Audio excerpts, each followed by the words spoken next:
Mesdames et messieurs, bonjour et bienvenue dans une nouvelle vidéo dans laquelle on nous demande de trouver la valeur de x. Alors, le x, il se trouve en exposant. Si vous êtes nouveau dans cette chaîne, je vous invite de vous abonner, de partager et liker la vidéo. Alors, pour trouver la valeur de x, je dois décomposer cette équation. Alors, la première des choses, je dois écrire 10 puissance 3x là, moins 10 puissance dx qui est égal à 10 puissance x.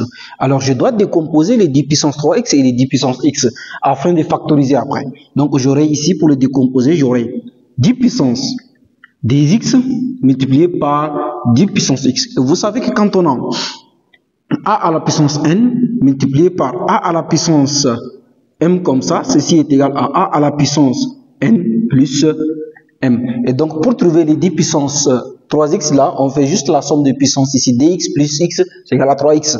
Donc, ceci est égal à moins.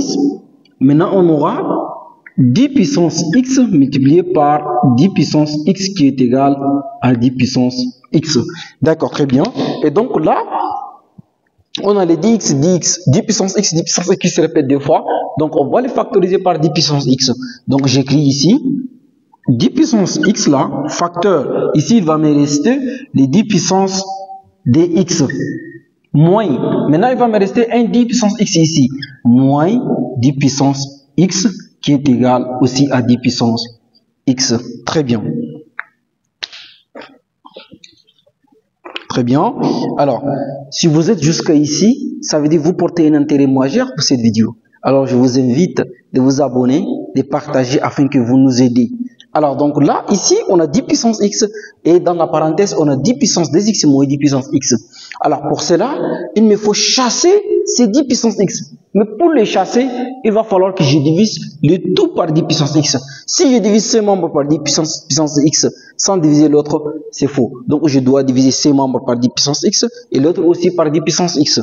Alors, je vais diviser les tableaux en d. Donc là, qu'est-ce que j'aurai? J'aurai 10 puissance x. 10 puissance x, entre parenthèses, 10 puissance dx, moins 10 puissance x comme ça, le tout sur les 10 puissance x qui est égal aussi à 10 puissance x sur 10 puissance x. Voilà. Et donc là, je peux simplifier maintenant facilement les 10 puissance x et 10 puissance x ici. Donc il simplifie et je simplifie celui-là avec celui-là. Donc il va me rester ici 10 puissance x tout simplement, 10 puissance dx moins 10 puissance x là qui est égal. Maintenant, si je simplifie les dénominateurs et les numérateurs, il va me rester 1. D'accord. Alors là, qu'est-ce que je dois faire? Je vais faire un changement ici. Un changement au niveau des puissances. Vous savez très bien que quand on a a à la puissance n, d'accord, le tout à la puissance m, on peut écrire aussi cette écriture de cette forme. A à la puissance m et le tout puissance n. Ça veut dire on a changé la puissance de la puissance m, on a alterné. Alors donc là, moi aussi, je vais faire cette alternation, ce qui me revient d'écrire 10 puissance x, le tout au carré, d'accord, le tout au carré. Et donc, moins 10 puissance x là, qui est égal à 1, d'accord. Donc là, je suis arrivé sur 10 puissance x, le tout au carré, moins 10 puissance x égale à 1. Donc alors, je dois faire un changement de variable. Donc, je dois faire un changement de variable. Donc, je vais dire posons y égale 10 puissance x. Alors, si y égale à 10 puissance x, donc ça veut dire que je vais remplacer là où il y a 10 puissance x par y. Donc là, j'aurai y au carré moins y égale à 1.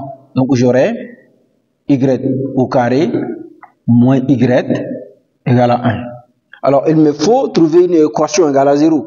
Donc, je dois déplacer le 1 à gauche de l'égalité afin que je trouve une équation du second degré égale à 0. Donc, j'obtiens y carré moins y, d'accord, plus, donc il est moins, donc moins 1 est égal à 0. Donc, je vais poser par delta qui est égal à b carré moins 4ac.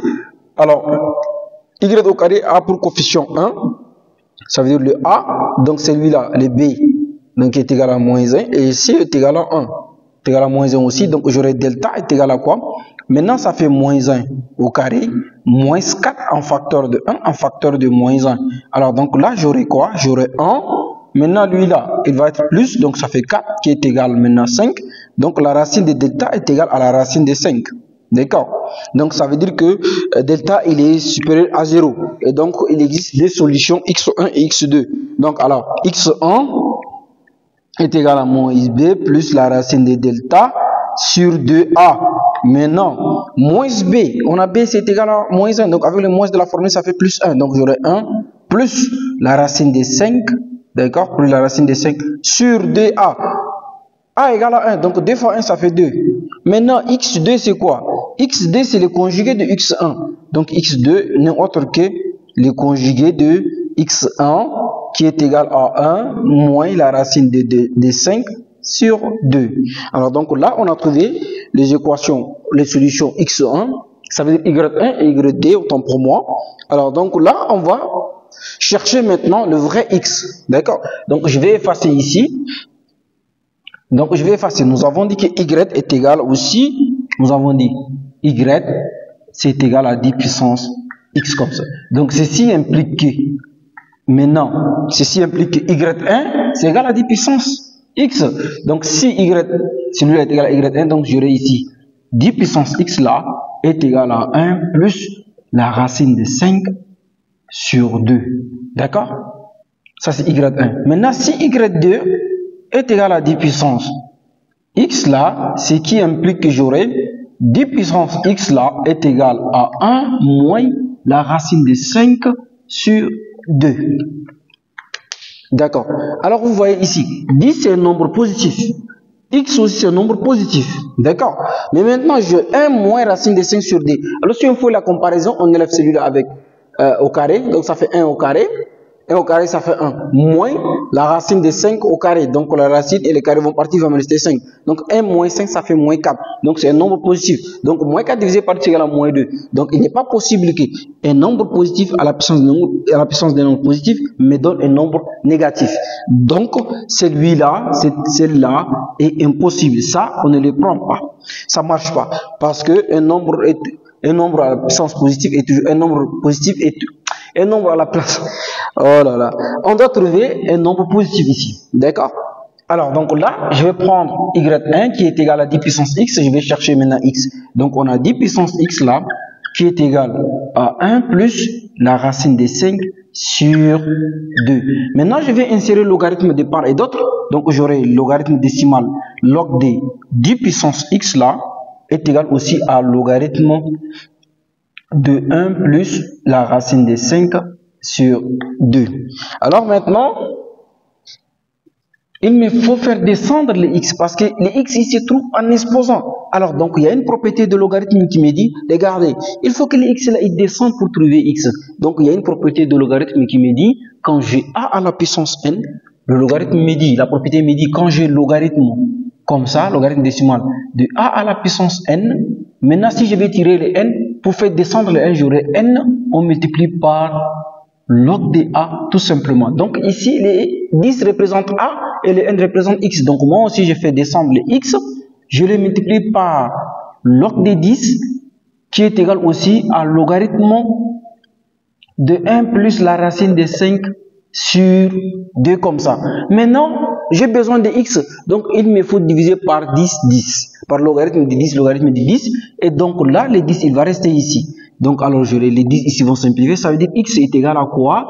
X en réalité, ça va me donner logarithme de 1 plus la racine de 5 sur 2, le tout sur log de 10. Alors, donc là, je vais écrire le log de 10 en décimal. Donc, ce qui fait que je vais écrire le résultat de x.